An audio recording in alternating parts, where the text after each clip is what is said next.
Hello everyone and welcome to another episode of the Rouge Rugby podcast where we talk about real Canadian rugby.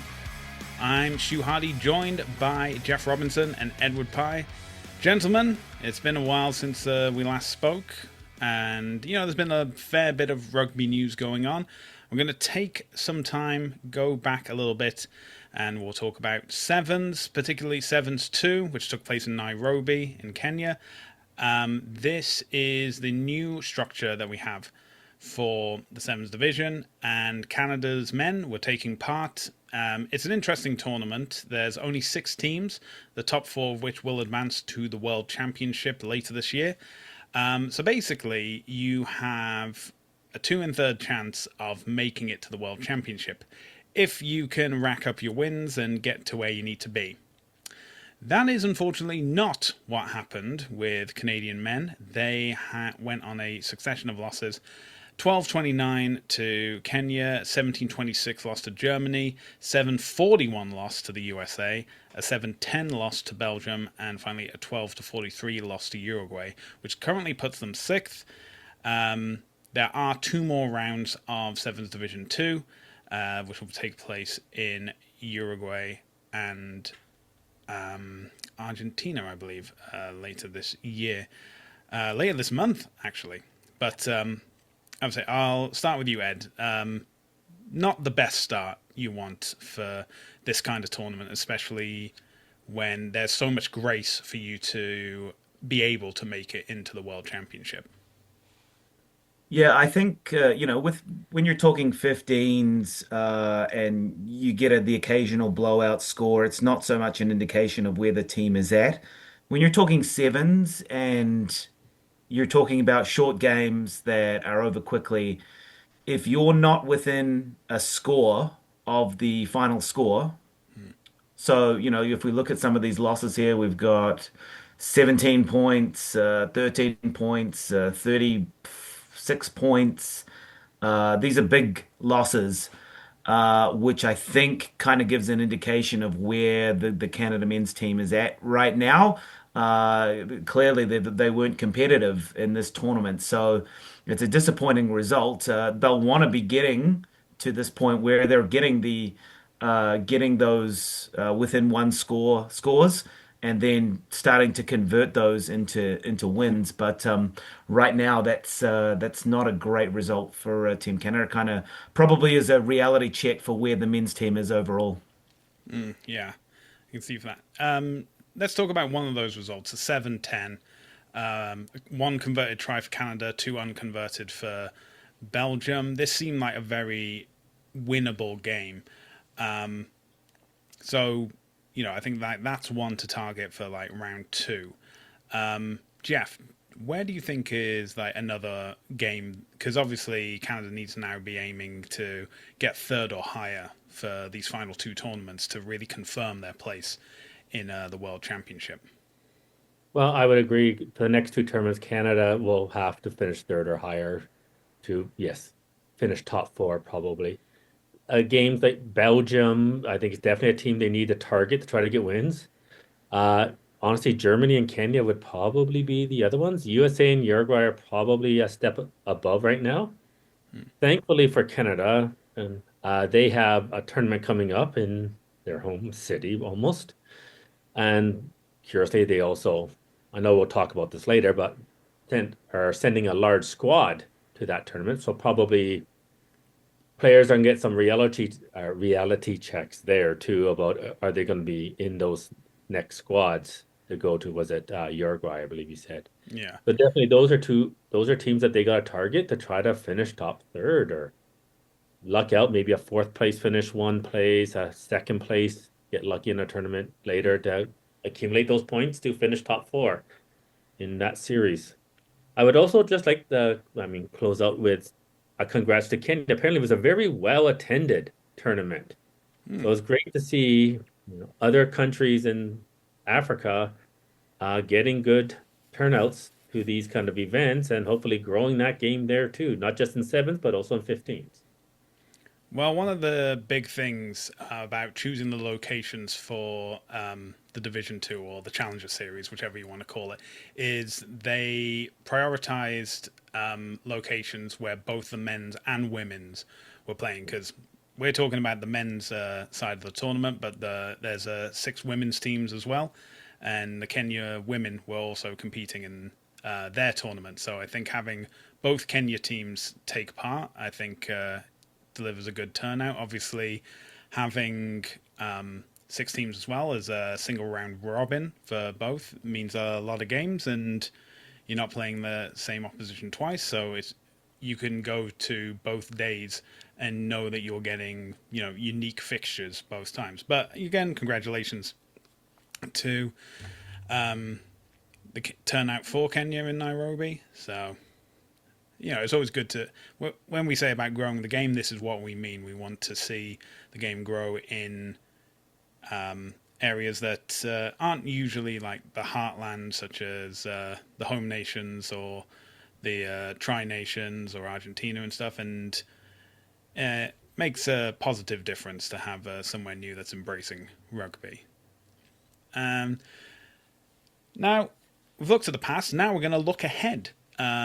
Because we have had the news of the Pac 4 series, their dates and locations for 2026. As you may have remembered from our interview with Justine Peltier, we revealed that Canada will be playing all their games in the United States, as the USA will be hosting.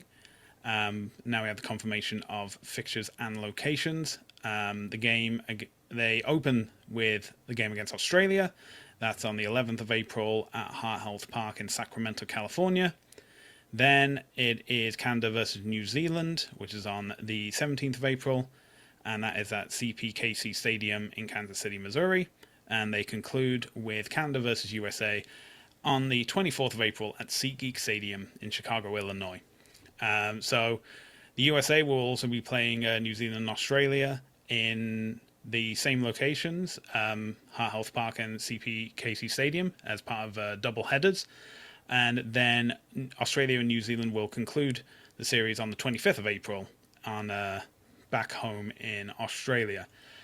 So, as we have seen over the past year, that New Zealand are not the unstoppable force they once were against Canada, and especially after that semi-final performance, I think that Canada really should be eyeing another Pac-4 series win.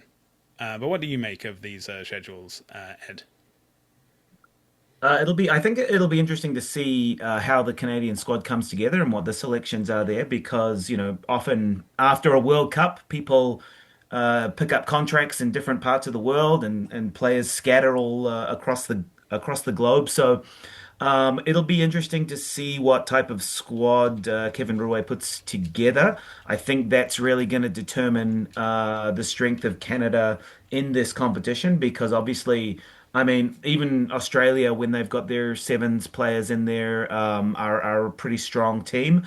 USA have been building as well, and then New Zealand's always going to be good, regardless of sort of losing odd games here and there. They're always going to bring a strong squad with players who are experienced. So the more experienced players Canada can pull together, the majority of the squad from the World Cup. There's not going to be too many retirements from that. Injuries will play its part. The ladies who are in the seven squad, that'll be interesting to see how they readapt, or whether they're even coming back to the 15 squad at all. But I mean, the goal for Canada should be to win the whole thing. Obviously, not having New Zealand, Australia in their home country is going to help. I guess you can kind of say that US is a second home for Canada.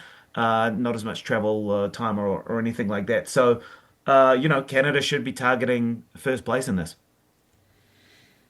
So I just had a quick look, and the opening round of the Pac-4 is also the opening round of the Women's Six Nations in Europe. So if you time it really well, you can go from watching France, Italy, England, Ireland, Wales, Scotland to watching USA New Zealand and then concluding with Canada versus Australia. And so, 5 games in one day, and, maybe your friends and family may wonder why you're not coming outside anymore and why you've got a sudden aversion to sunlight. But I think that's a great way to spend your Saturday.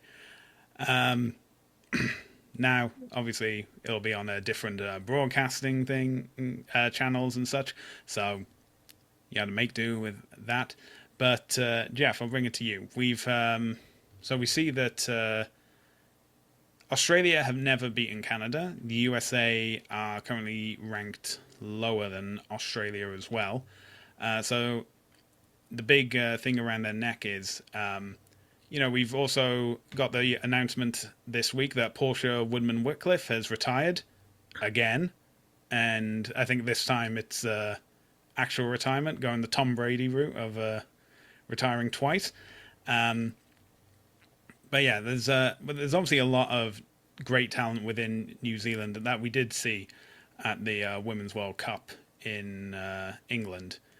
But do you think this is time for Canada to really throw down the marker and be like, we're second in the world and we're going to stay there until England mess up and then we'll take number one? Well, as Ed said, injuries will play their part. Availability will play their part, not just for Canada, but for all 4 of these teams. I do like the schedule. I think it's definitely a very winnable Pac 4 for Canada here. Having Australia up first, assuming teams are pretty much near full strength, Canada should still be able to get past them. And who knows how many games Canada or even USA or Australia will have for warm-ups before this tournament, too.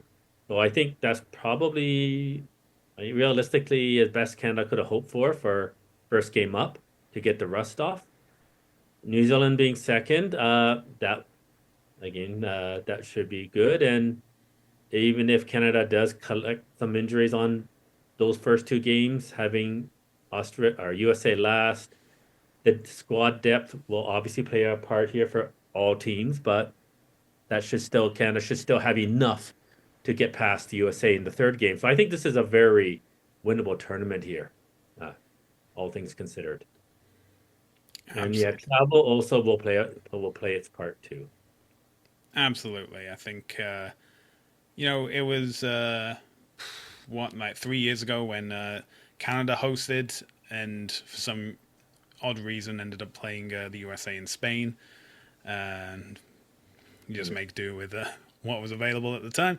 But no, I think I'm enjoying having 3 games on consecutive weekends.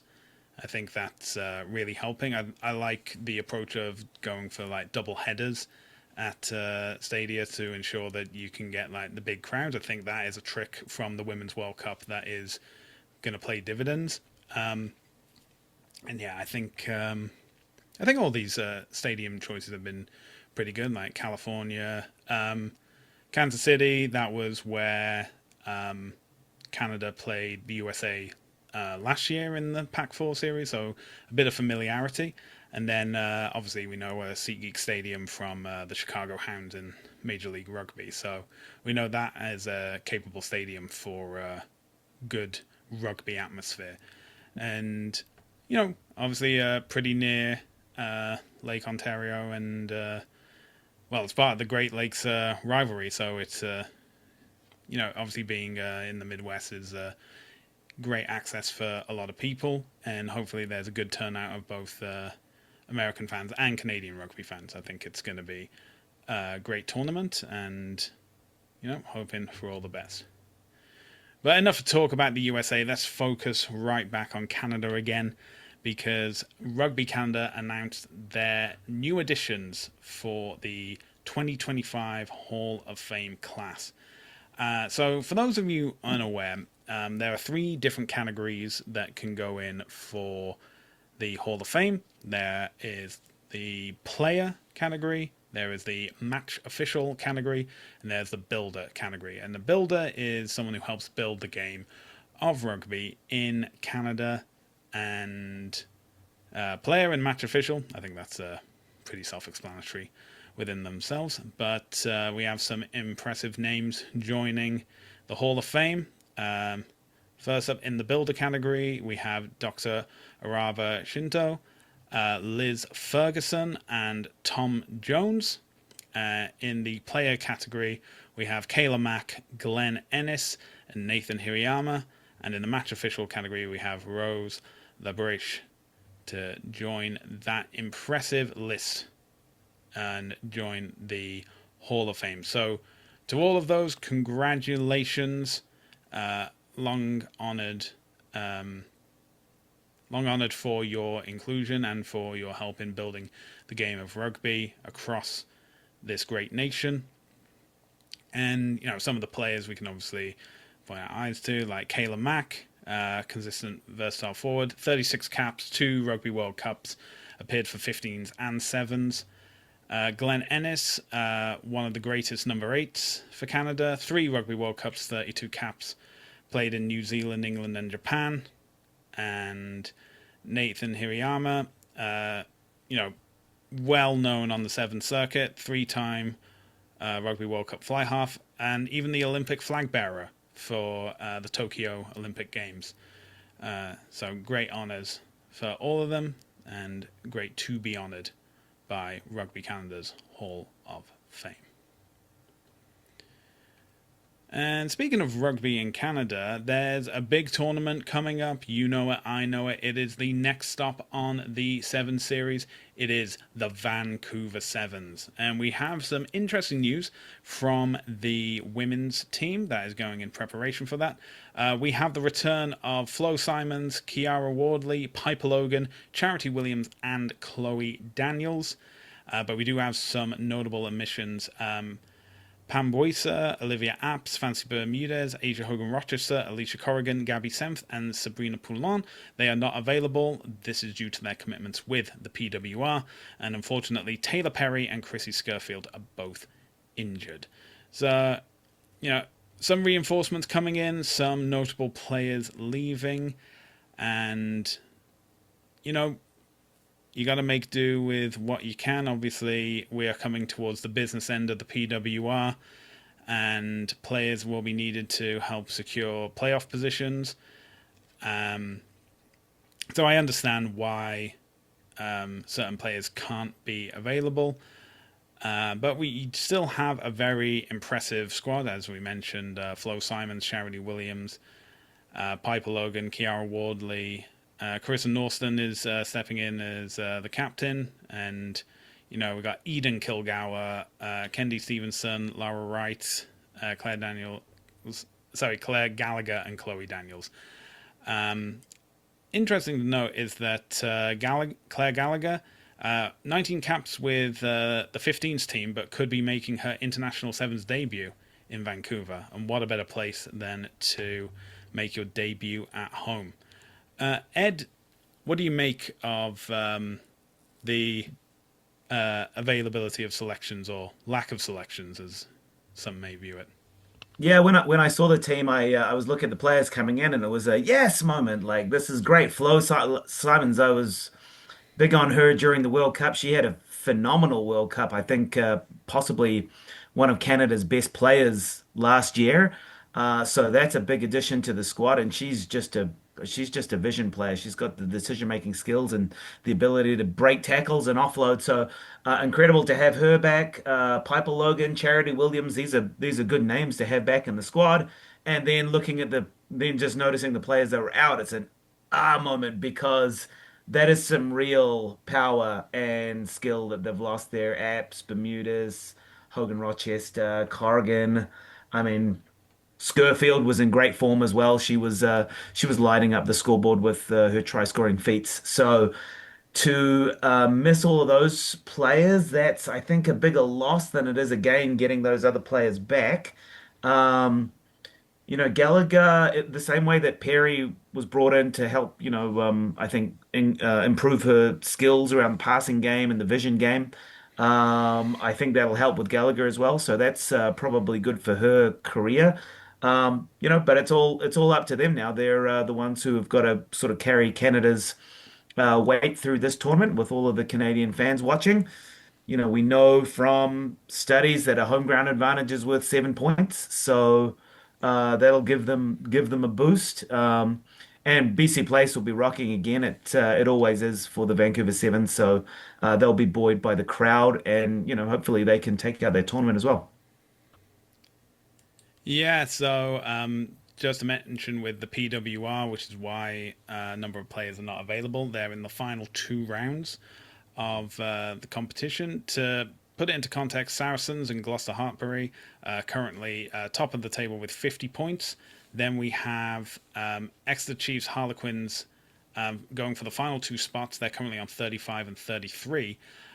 Ealing Trailfinders, 32 points. They are, on the cusp. It could be between one of them of who makes it to their playoffs and who falls short. If things go really bad, Loughborough Lightning, they also have a game in hand, I believe. They are currently on 23, so they may be able to pick up. If they can get a couple of bonus point wins, maybe they're the ones who push in. So I can understand why the PWR is like, no, you have to be in England. You have to see us through and make it to the playoff positions. But yeah, so definitely it's tough. And obviously having Perry and Scurfield injured and not available is definite a downer. Jeff, this isn't going to be the only tournament that's happening in Vancouver, because we had the announcement of the squad for the men's sevens Trek Tri-Nations Challenge. Try saying that 5 times in a row.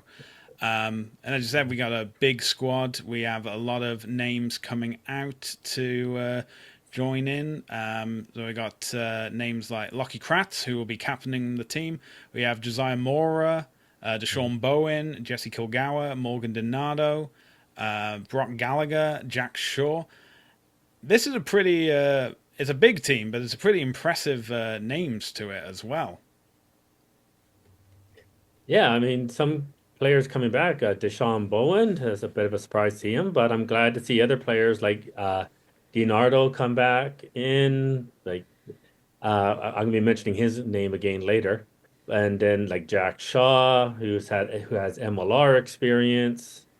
So as I mentioned earlier, this is a large squad. Canada's gotta try to do better in the next two Challenger Cup or Div 2 Cup coming in. So this is almost a training run for these guys to get into that squad. So it should be super competitive, and hopefully Canada does very well in this tournament, the Tech Tri-Nations Challenge, and hopefully they win it and build confidence for those two tournaments coming back up.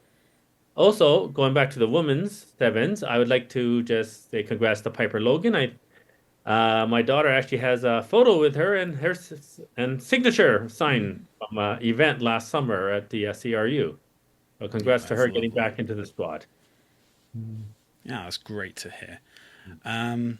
Yeah, and so, a lot to look forward to, both for fans of Canadian women's sevens and men's sevens as well. So, they had something similar to this last year, which Canada won, which is always great. So, hopefully it's 2 for 2, and the Canadian men right back at the top where they need to be. And before we close off for this episode, Jeff, you have a bit of news or rumors or anything along those lines about One, the Canadian men's players? I haven't watched the podcast, but apparently he said this on a podcast, Hmm. and I heard it from a very reliable source. Andrew Cole has retired from professional rugby, which I assume would also include the World Cup next year. Apparently, he's just playing amateur rugby now. He's taken on a full-time job. I believe he plays for Burnaby in the BC Winter League. So, I mean, a bit of a what if career, I think, with him, sadly. I always thought he should have gone over to Europe when he was younger, but he went to the sevens route, which then Rugby Canada drank that Kool-Aid with the Olympics and went all in on the sevens that one period and degraded the 15s team. Yeah, I'm off that. Uh, that comment. Yes. And because I remember when he was very young, like 2015, I thought he could have been a great fullback or like that if he went pro Mm. at that time. And sadly, for some reason, he struggled with the selection with both and even with Meehan. And I heard through the grapevine that Meehan didn't really rate him, but I'm not sure. That's just a complete rumor.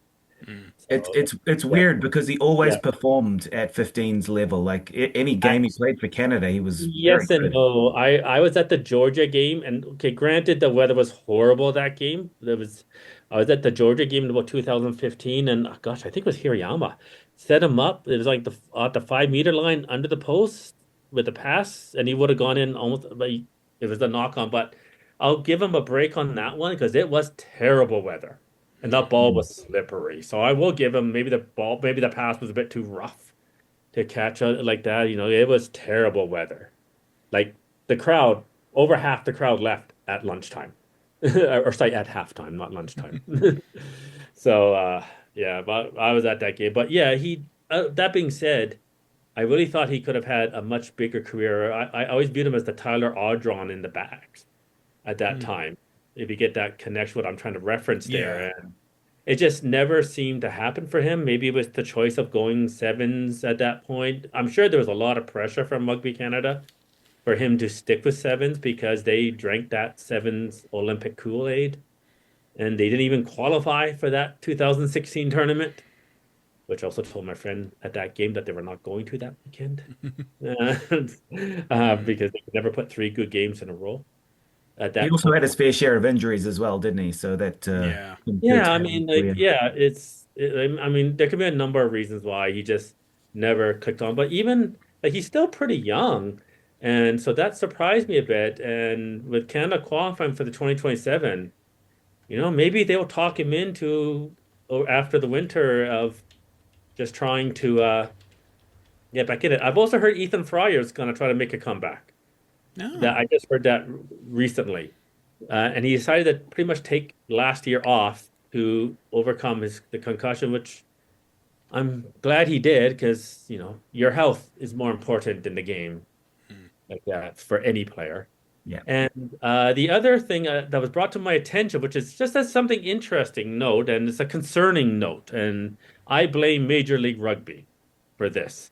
Uh, these players who all made the November tour, uh, and a lot of them are outside backs, but they actually don't have any pro contracts so far right now. Uh, was it Ben, Coates, DiNardo, Shaw? None of them have None of them have pro contracts right now, and that's a bit of a concern for Rugby Canada. Like they gotta try to find players. Like I know Caden Duguid and was it Josh Hawkins? Umpire. Mm. Uh, they've both gone to Australia for Yeah. contract. So that's great. I mean, them, but we need more, and that I'm sure is a Mian connection there. So, and he's also seems to be putting some work in getting some inter-provincial uh, competition going, which is something that both Pelche and Kevin Rouet mentioned, especially for the women's game.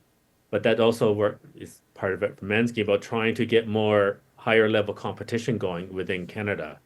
So hopefully Rugby Canada can get more of these going to get players more high level competition to try to stay sharp for the summer.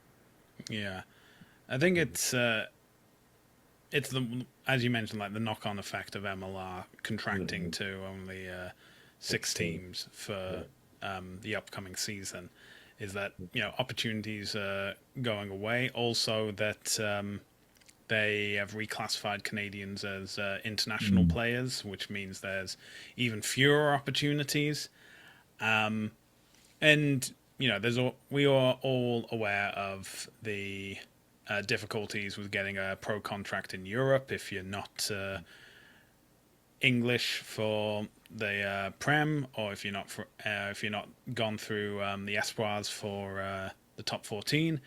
It's you're up against if not current players, then former All Blacks and Springboks. Guys with one, maybe two World Cup medals around their neck, and it's a a bigger challenge. And, I do agree. I think we need to look at interprovincial competition. I saw that BC Rugby News mentioned that the Ontario Blues and the BC Bears are going to be playing at least one fixture, maybe more. We also have, hopefully, the continuation of the Coast to Coast Cup, which will be hosted by the Atlantic Privateers. And yeah, we in terms of Canadian rugby need to have more top level competition, and it's just a question of like how soon can we get it, how soon can we get these opportunities to Canadian players, that there is a professional environment, that they don't need to travel halfway around the world to get, or go across the Atlantic to need to do it. Unfortunately, it's going to take some time, but hopefully it'll be a case of better late than never. But in the meantime, we do have some rugby to watch this weekend. As we mentioned, it is the Sevens taking place in Vancouver. If you're in and around Vancouver, try and get a ticket and go watch it live. And if not, then I guess you can watch it on TSN. Follow us on our social media channels. We'll tell you which channel it'll be on, or if it's on TSN Plus.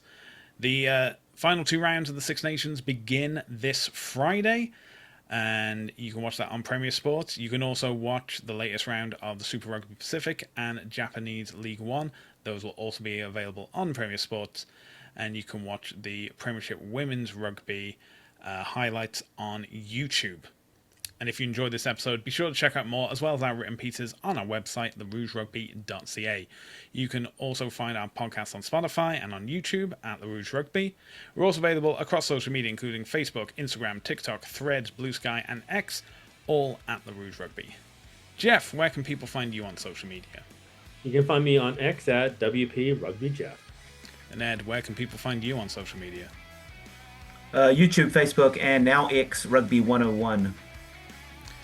And you can find me across social media at Hardman, spelled H4RDMAN. And that's where we're going to end this episode. Jeff, Ed, thank you for joining me, and thank you for joining us for another episode of the Rouge Rugby Podcast, where we talk about real Canadian rugby. We hope you can join us again next time.